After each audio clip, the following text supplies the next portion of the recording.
순간 정말 당황스러웠어요. 며느리가 시아버지에게 이런 말을 한다는 게 상식적으로 이해가 안 됐거든요. 수진아, 정신 차려. 이런 식으로 하면 안 돼. 왜요? 뭐가 잘못된 거예요? 저는 진심이에요. 수진이가 일어나서 제 쪽으로 다가왔어요. 거리가 너무 가까워져서 뒤로 물러섰는데 수진이가 계속 따라왔습니다. 아버님, 저를 여자로 봐주세요. 며느리 말고 그냥 한 명의 여자로요. 안 돼. 이런 건 정말 안 돼. 이야기 시작 전에 무료인 구독과 좋아요 한 번씩 부탁드립니다. 제 이름은 김성호.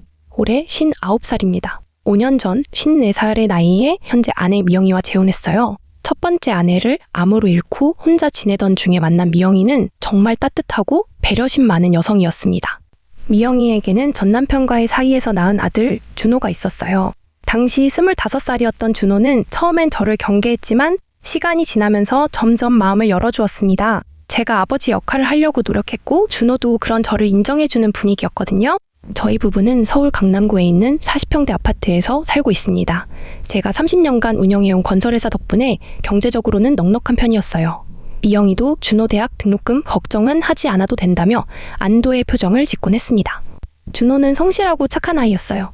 대학을 졸업한 후에는 중견기업에 취직해서 열심히 일했습니다. 그러다가 작년 29살의 나이에 결혼을 하게 되었어요. 상대방은 수진이라는 28살의 여성이었습니다.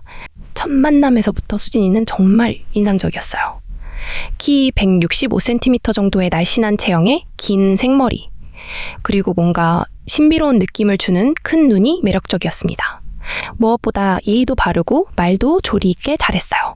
안녕하세요, 아버님. 저는 준호 오빠와 결혼할 박수진입니다. 처음 인사할 때 90도로 깊숙이 절하는 모습을 보며 저와 미영이는 서로 눈을 마주치며 미소를 지었습니다.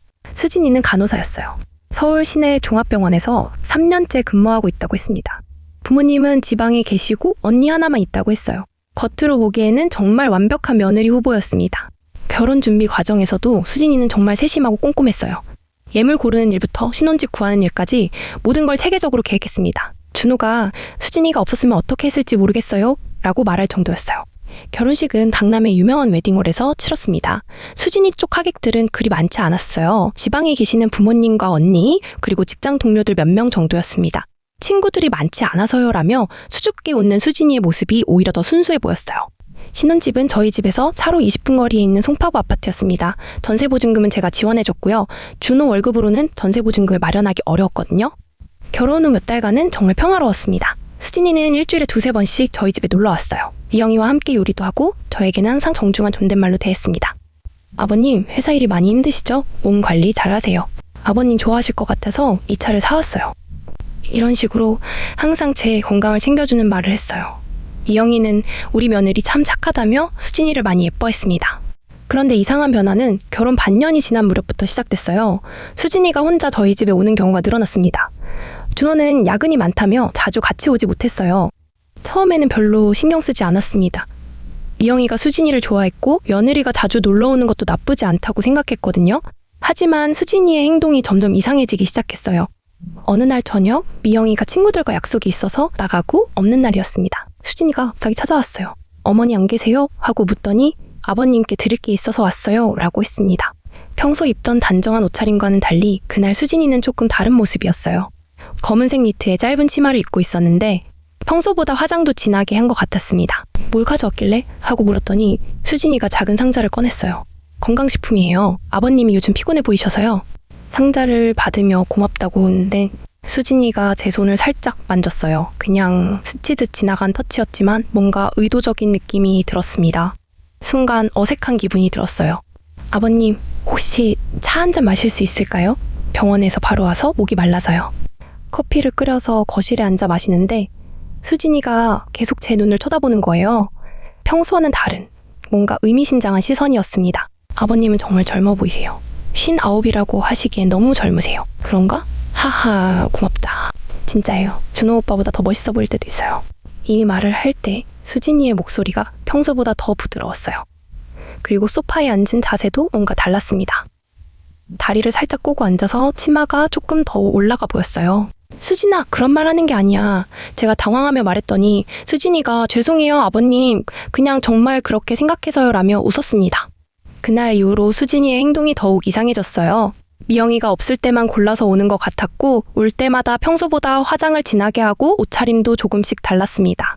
한 번은 제가 서재에서 일을 하고 있는데 수진이가 차를 가져다 주며 제 어깨를 살짝 주무르더라고요. 아버님, 어깨가 많이 뭉쳐있네요. 제가 마사지를 배운 적이 있어요. 해드릴까요? 아니야, 괜찮다. 고맙긴 하지만 조금만요. 정말 시원하게 해드릴게요. 제가 거절했는데도 수진이는 계속 제 어깨에 손을 올리고 있었어요. 그 상황이 너무 어색해서 일어섰더니 수진이가 제 팔을 잡으며 왜 이렇게 피하세요? 라고 물었습니다. 뭘 피해? 그냥 좀 이상하지 않나? 뭐가 이상해요? 며느리가 시아버지께 마사지 해드리는 게 이상한가요? 수진이의 말투에는 평소의 정중함이 사라져 있었어요. 뭔가 도발적인 느낌마저 들었습니다. 이런 일들이 계속 반복되면서 저는 점점 불안해졌어요. 미영이에게 말하자니 괜한 오해를 살 것 같았고 그렇다고 가만히 있자니 상황이 더 이상해질 것 같았어요. 결정적인 사건은 한 달 전에 일어났습니다. 미영이가 친정어머니가 편찮으시다며 하룻밤 간병을 하러 가신 날이었어요. 혼자 집에 있는데 밤 9시쯤 수진이가 찾아왔습니다. 어머니 안 계시죠? 혼자 계실까봐 걱정돼서 왔어요. 괜찮다. 준호는? 야근이에요. 요즘 프로젝트 때문에 매일 늦어요. 평소와 달리 수진이는 그날 원피스를 입고 있었어요. 검은색 원피스에 하이힐까지 신고 와서 평소의 단정한 모습과는 완전히 달랐습니다. 뭔가 특별한 일이라도 있었나? 아니에요. 그냥 오늘은 좀 예쁘게 입고 싶어서요. 저녁 시간이라 간단히 라면이라도 끓여 먹자고 했는데 수진이가 제가 해드릴게요 라며 부엌에 들어갔어요. 그런데 라면을 끓이면서 계속 저를 쳐다보는 거예요. 아버님 혹시 외롭지 않으세요? 뭐? 어머니가 없으니까 외롭지 않으시냐고요. 이상한 질문이었어요. 하룻밤 없는 건데 뭔 외로움을 느끼겠어요. 별로 안 외롭다고 대답했는데 수진이가 그래도 남자분은 여자가 없으면 허전하실 텐데요 라고 말하더라고요. 라면을 먹으면서도 수진이는 계속 이상한 말들을 했어요.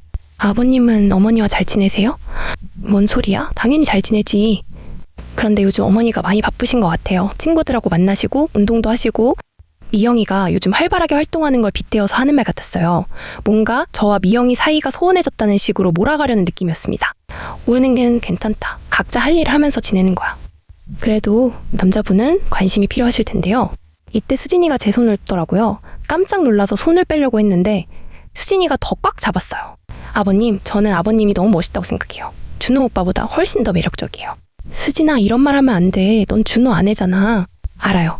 하지만 마음은 어쩔 수 없잖아요. 순간 정말 당황스러웠어요. 며느리가 시아버지에게 이런 말을 한다는 게 상식적으로 이해가 안 됐거든요. 수진아, 정신 차려. 이런 식으로 하면 안 돼.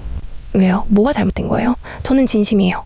수진이가 일어나서 제 쪽으로 다가왔어요. 거리가 너무 가까워져서 뒤로 물러섰는데 수진이가 계속 따라왔습니다. 아버님, 저를 여자로 봐주세요. 며느리 말고 그냥 한 명의 여자로요. 안 돼. 이런 건 정말 안 돼. 왜 안 돼요? 누가 알겠어요? 이 상황이 너무 위험하다고 느껴져서 거실에서 나와 제 방으로 들어갔어요. 그런데 수진이가 따라와서 문 앞에서 아버님 문 열어주세요 라고 계속 두드렸습니다. 수진아, 집에 가. 준호가 걱정할 거야. 준호 오빠는 신경 쓰지 마세요. 오늘은 밤새 야근이에요. 30분 정도 지나서야 수진이가 돌아갔어요. 그날 밤 정말 잠을 못 잤습니다. 이 현실인지 꿈인지 분간이 안 될 정도로 충격적이었어요. 다음날 미영이가 돌아왔는데 평소와 똑같이 행동하기가 너무 어려웠어요. 혹시 미영이가 눈치챌까봐 걱정이 됐습니다. 며칠 후 수진이가 다시 찾아왔어요. 이번에는 미영이가 있는 상황이었는데 평소처럼 자연스럽게 행동했습니다. 하지만 미영이가 잠깐 화장실에 간 사이에 제게 쪽지를 건네더라고요. 쪽지에는 아버님 지난번 일 죄송해요. 하지만 제 마음은 진심이에요. 기회를 주세요. 라고 적혀 있었어요. 이 상황을 어떻게 해결해야 할지 정말 막막했어요. 준호에게 말하자니 가정이 파탄날 것 같고 미영이에게 말하자니 제가 뭔가 잘못한 것처럼 보일 것 같았어요. 그러던 중에 결정적인 순간이 왔습니다. 일주일 전이었어요. 미영이가 대학 동창들과 1박 2일 여행을 간다고 했어요. 그날 오후에 수진이가 다시 찾아왔습니다. 아버님, 오늘은 어머니가 여행 가셨죠? 어떻게 알았어? 준호 오빠한테 들었어요. 수진이는 그날도 평소와 다른 옷을 입고 있었어요. 빨간색 원피스에 짙은 화장, 그리고 향수 냄새까지 진하게 풍겼습니다. 아버님, 오늘은 진짜 솔직하게 얘기해요. 저는 아버님을 사랑해요. 수진아, 그런 말 하지 마. 왜요? 사랑이 잘못된 거예요? 나이 차이가 문제예요? 수진이가 소파에 앉아서 다리를 꼬더니 아버님, 저와 함께 있으면 행복할 거예요 라고 말했어요. 넌 준호 아내야. 내 며느리고. 그게 뭐 어때서요? 준호 오빠는 모르면 돼요. 이 말을 들었을 때 정말 화가 났어요. 제 아들을 배신하자고 하는 말이었으니까요. 수진아, 정말 실망이다.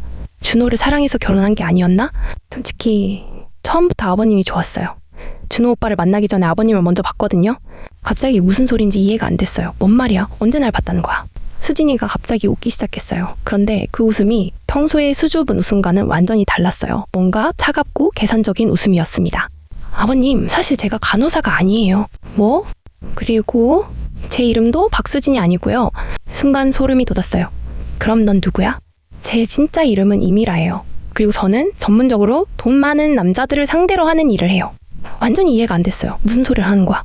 쉽게 말해서 결혼 사기죠. 저는 아버님 같은 재산이 있는 남성들을 타겟으로 해서 접근하는 일을 전문으로 해요. 머리가 하얘졌어요. 그럼 준호는? 준호 오빠도 처음부터 계획된 거였어요. 아버님께 접근하기 위한 수단이었죠. 이게 무슨 소리야? 수진이? 아니, 미라가 계속 설명했어요. 제가 속한 조직이 있어요. 우리는 재산이 많은 중년 남성들을 타겟으로 해서 접근해요. 주로 재혼한 남성이나 자녀가 있는 남성들이 주 타겟이죠. 조직? 네, 총 7명이 한 팀이에요. 저 같은 현장 요원 3명, 정보 수집하는 사람 2명, 위조 서류 만드는 사람 1명, 그리고 총책 1명. 정말 믿을 수 없는 이야기였어요. 그럼 처음부터 모든 게 계획된 거였단 말이야? 맞아요. 아버님 정보는 이미 6개월 전부터 파악하고 있었어요. 건설회사 운영, 강남 아파트, 재혼, 재산 규모, 모든 걸 다 알고 접근한 거예요. 그럼 준호는 알고 있는 거야? 아니에요. 준호 오빠는 완전히 피해자예요. 저희가 의도적으로 만남을 주선한 거고, 준호 오빠는 진짜 저를 사랑해서 결혼한 거예요. 이 말을 들었을 때 준호가 너무 불쌍해졌어요. 진짜 사랑한다고 생각했던 여자가 처음부터 자신을 이용한 거였으니까요. 목적이 뭐야? 내 돈을 노리는 거야? 처음엔 그랬어요. 시아버지를 유혹해서 불륜관계를 만들고 그걸 빌미로 합의금을 받아내는 게 계획이었어요. 합의금? 보통 3억에서 5억 정도 받아요. 불륜관계 증거를 가지고 가족들에게 알리겠다고 협박하면 대부분 돈을 줘요. 너무나 치밀하고 무서운 계획이었어요. 그럼 지금까지 한 행동들이 모두 다 계획된 거였어요. 처음에 며느리로 접근해서 신뢰를 쌓고 그 다음에 유혹해서 관계를 만들고 마지막에 협박해서 돈을 뜯어내는 거죠. 그런데 왜 지금 이걸 다 말해주는 거야? 미라가 표정을 바꿨어요. 갑자기 진지해졌어요. 사실 계획이 바뀌었어요. 뭐? 처음에는 정말 아버님을 속일 생각이었어요. 하지만 시간이 지나면서 정말로 아버님을 좋아하게 됐어요. 무슨 소리야? 처음에는 연기였어요. 하지만 아버님이 진짜 좋은 분이라는 걸 알게 됐어요. 준호 오빠한테도 친아버지처럼 잘해주시고 어머니한테도 정말 좋으시고. 그래서 그 계획을 바꾸고 싶어요. 정말로 아버님과 함께 하고 싶어요. 이게 또 다른 수법인 건지 정말 진심인 건지 판단이 안 됐어요. 조직은 어떻게 할 거야? 아버님이 저를 받아주시면 조직에서 나올 거예요. 그리고 준호 오빠와는 이혼하고요. 미쳤구나. 준호는 어떻게 하고? 준호 오빠한테는 다른 여자를 좋아하게 됐다고 하면 돼요. 이혼하는 건 어렵지 않아요. 정말 소름 끼치는 계산이었어요. 모든 걸 자기 마음대로 조정하려고 하고 있었어요. 그 조직 사람들은 아버님이 저를 받아주시면 조직 일은 제가 알아서 정리할게요. 아버님은 신경 쓰지 마세요. 안 돼. 이건 정말 안 돼. 왜요? 아버님은 저를 좋아하시잖아요. 제가 유혹할 때 완전히 싫어하는 건 아니었어요. 이 말이 맞았어요. 솔직히 수진이가, 아니 미라가 유혹할 때 마음이 흔들렸던 건 사실이었어요. 하지만 그게 문제가 아니었어요. 넌 내 아들을 속이고 있어. 그리고 내 아내도 속이고 있고. 그런 건 정리하면 돼요. 중요한 건 우리 둘이에요. 절대 안 돼. 당장 집에서 나가. 미라가 갑자기 차갑게 변했어요. 그럼 원래 계획대로 하겠어요. 뭐? 조직에 연락해서 원래 계획대로 진행하겠어요. 아버님을 협박해서 돈을 받아내는 거죠. 무슨 증거가 있다고? 미라가 핸드폰을 꺼내더니 뭔가를 보여줬어요. 지금까지 저희가 나눈 대화들이 모두 녹음되어 있었어요. 그리고 제가 어색해하면서도 완전히 거부하지 못했던 순간들이 모두 기록되어 있었습니다. 이 정도면 충분해요. 아버님이 며느리를 유혹했다고 해도 믿을 만한 증거가 돼요. 정말 치밀했어요. 처음부터 모든 걸 계획하고 증거까지 수집해온 거였어요. 어떻게 할 거예요? 저와 함께 하실 거예요? 아니면 5억을 주실 거예요? 둘 다 안 돼. 그럼 어머니와 준호 오빠한테 이 녹음 파일을 보내드릴게요. 그리고 주변 사람들한테도요. 완전히 막다른 상황이었어요. 어떻게 해도 손해를 볼 수밖에 없는 상황이었습니다. 시간을 좀 줘. 생각해볼게. 3일 드릴게요. 3일 후에 답을 주세요. 미라가 돌아간 후에 정말 막막했어요. 이 상황을 어떻게 해결해야 할지 도무지 방법이 생각나지 않았어요. 준호에게 말하자니 준호가 받을 충격이 너무 클 것 같았고, 미영이에게 말하자니 저도 같이 매장당할 것 같았어요. 그렇다고 돈을 주자니 평생 조직의 먹잇감이 될 것 같았어요. 이틀을 고민하다가 결국 한 가지 결론을 내렸어요. 모든 걸 정면 돌파하기로 했습니다. 어제 미영이와 준호를 모두 집으로 불렀어요. 그리고 미라에게도 연락했습니다. 오늘 저녁에 모두 모이자. 내 답을 주겠다. 저녁 6시에 모두 모였어요. 이영희와 준호는 갑자기 왜 모이는지 궁금해했고 미라만 긴장한 표정으로 앉아 있었어요. 할 말이 있어서 모두 불렀어. 먼저 준호에게 물어봤어요. 준호야, 수진이를 정말 사랑해? 네, 갑자기 왜 그런 말씀을... 대답해봐. 당연히 사랑하죠. 그 다음에 미라를 봤어요. 수진아, 아니 미라야. 미라의 표정이 굳어졌어요. 준호와 미영이는 무슨 소리인지 이해하지 못했어요. 네? 진짜 이름이 미라지? 아버님, 뭔 소리예요? 준호가 놀라며 물었어요. 저는 핸드폰을 꺼내서 며칠 전에 미라와 나눈 대화를 녹음한 파일을 재생했어요. 미라가 자신의 정체를 털어놓는 부분이었습니다. 녹음이 나오자 준호와 미영이의 표정이 점점 굳어졌어요. 특히 준호는 완전히 얼굴이 하얘졌어요. 이게 무슨 소리예요? 준호가 떨리는 목소리로 물었어요. 수진이? 아니, 미라가 처음부터 우리를 속인 거야. 결혼 사기꾼이었어. 미영이가 미라를 쳐다보며 정말이야? 정말 이게 사실이야? 하고 물었어요. 미라는 한동안 침묵하다가 결국 고개를 끄덕였어요. 맞아요. 준호가 완전히 무너졌어요. 의자에 주저앉으며 왜 이런 짓을 한 거예요? 하고 물었어요. 미안해요, 준호 오빠. 처음에는 정말 일 때문이었어요. 하지만 나중에는 뭐? 준호가 소리쳤어요. 나중에는 정말 오빠를 사랑하게 됐어요. 거짓말 하지 마. 준호가 일어서며 소리쳤어요. 나를 사랑했으면 이런 짓을 할 리가 없어. 미영이도 완전히 분노했어요. 이 여자가 우리 가족을 완전히 파괴하려고 한 거구나. 저는 계속 녹음 파일을 들려줬어요. 미라가 저를 유혹하려고 했던 부분, 조직에 대한 이야기, 협박하려고 했던 부분까지 모든 걸 들려줬습니다. 아버지, 정말 이런 일이 있었어요? 준호가 저에게 물었어요. 그래. 하지만 아빠는 절대 넘어가지 않았어. 네 아내라고 생각했으니까. 미영이가 미라에게 다가가서 당신 때문에 우리 가족이 얼마나 힘들었는지 알아? 하고 소리쳤어요. 미라는 계속 미안해요, 정말 미안해요 하고 사과했지만 이미 늦었어요. 조직은 어떻게 할 거야? 제가 물었어요. 제가 알아서 할게요. 경찰에 신고해야겠다. 준호가 말했어요. 잠깐 준호야, 제가 준호를 말렸어요. 경찰 신고하면 우리 가족 이야기가 다 밖으로 나가게 돼. 그래도 이런 조직은 처벌받아야 해요. 그건 내가 알아서 할게. 사실 저는 다른 계획이 있었어요. 30년간 건설업을 하면서 알게 된 사람들이 많거든요. 이런 문제를 조용히 해결할 수 있는 방법들이 있어요. 미라야, 너희 조직원들 정보를 모두 넘겨줘. 그건 안 주면 정말 경찰에 신고한다. 결국 미라는 조직원들의 정보를 모두 넘겨줬어요. 이름, 연락처, 주소, 역할 분담까지 상세하게 적어줬습니다. 준호야, 이혼 수속은 언제 할 거야? 내일 당장 하겠어요. 미라야, 집에서 네 짐 빼고 나가라. 오빠, 정말 미안해요. 나중에라도 이해해주세요. 이해가 될 것 같아? 당신 때문에 내 인생이 완전히 망가졌는데? 준호가 완전히 절망한 표정이었어요. 정말 사랑했던 여자에게 완전히 속았다는 사실이 큰 충격이었을 거예요. 미라는 그날 밤에 짐을 싸서 나갔어요. 떠나면서 저에게 마지막으로 한 말이 있어요. 아버님, 정말 미안해요. 하지만 아버님을 좋아하게 된 것만은 진짜였어요. 그런 말 하지 마. 이제 우리 앞에 나타나지 마. 미라가 떠난 후에 저희 가족은 한동안 정말 힘들었어요.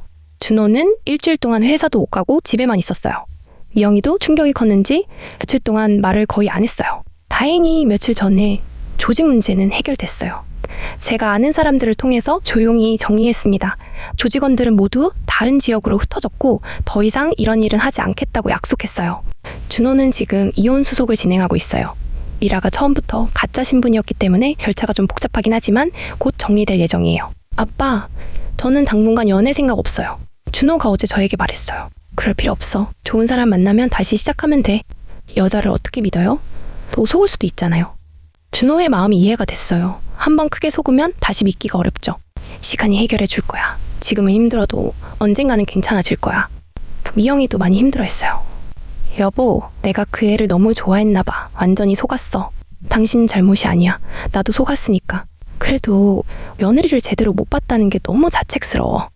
이제 다 지난 일이야. 앞으로는 더 조심하면 돼. 생각해보면 정말 무서운 일이었어요. 만약 제가 미라의 유혹에 넘어갔다면 어떻게 됐을까요? 가족이 완전히 파괴됐을 거고 저는 평생 조직의 먹잇감이 됐을 거예요. 그리고 준호는 평생 자신을 속인 여자를 사랑한다고 생각하며 살았겠죠. 그것만은 정말 막아야 한다고 생각했어요. 지금은 저희 가족 모두 조금씩 회복하고 있어요. 상처는 크지만 서로 의지하며 극복해 나가고 있습니다. 그리고 한 가지 깨달은 게 있어요. 아무리 좋은 사람처럼 보여도 진짜 마음을 알기는 정말 어렵다는 것. 특히 돈이 개입되면 사람은 얼마나 변할 수 있는지 실감했어요. 앞으로는 더욱 조심스럽게 사람을 만나고 가족을 더욱 소중히 여기며 살 생각입니다. 구독과 좋아요, 알림 설정 부탁드릴게요. 알림 설정.